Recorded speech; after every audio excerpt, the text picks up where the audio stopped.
ડુમ્મસ અને સુવાલી બીચ લોકો માટે બંધ. આગામી દિવસોમાં વાવાઝોડાના કારણે ભારે પવન ફૂંકાવાનો છે.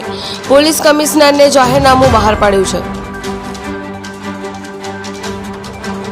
પોલીસ કમિશનરે જાહેરનામું બહાર પાડ્યું છે, જેમાં 1 થી 7 જૂન સુધી ડુમ્મસ બીચ અને સુવાલી બીચ વિસ્તારમાં લોકો માટે પ્રતિબંધ મૂકવામાં આવ્યો છે.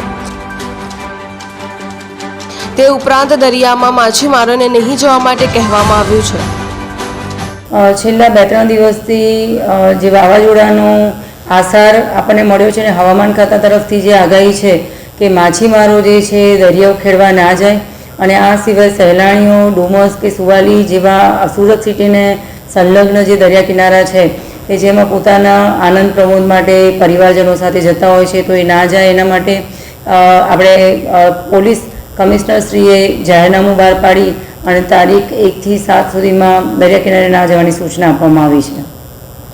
ખાસ કયા પ્રકારની તૈયારી પોલીસે, કારણ કે આપણે ત્યાં ઘણો બધો વિસ્તાર છે ને મોટી સંખ્યામાં વેકેશન હોવાના કારણે લોકો પણ જતા હોય છે. હા, ચોક્કસ વેકેશન હોવાના લીધે બાળકો સાથે પરિવારજનો સ્વાભાવિક રીતે દરિયા કિનારે જતા હોય છે અને ઘણો મોટો વિસ્તાર આમાં આવરી લેવામાં આવ્યો છે.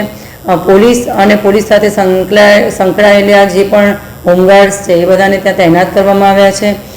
નાના નાના જે લોકો ટેમ્પરરી સ્ટ્રક્ચર બનાવી અને પોતાની રોજીરોટી કમાવા માટે આવતા હોય છે એમને પણ ખસેડી લેવામાં આવ્યા છે અને હાલમાં ત્યાં પેટ્રોલિંગ ચાલુ છે, જેથી કોઈ ત્યાં નાહવા માટે ના જાય અને એમનું કોઈ નુકસાન ના થાય. લોકોને ખાસ અપીલ કરીશું કે આટલા દિવસો દરમિયાન જે તેજ પવન ફૂંકાઈ રહ્યો છે એના લીધે કોઈ વૃક્ષ પડી શકે છે, ટેમ્પરરી સ્ટ્રક્ચર પડી શકે છે, કોઈ પણ એવું છાપરું કે એવી વસ્તુ તમારે જો પડે તો 2 વ્હીલર 4 વ્હીલરમાં જો તમે હો અથવા તો આપણે પોતે હોઈએ તો એ નુકસાન થવાની સંભાવના રહેશે.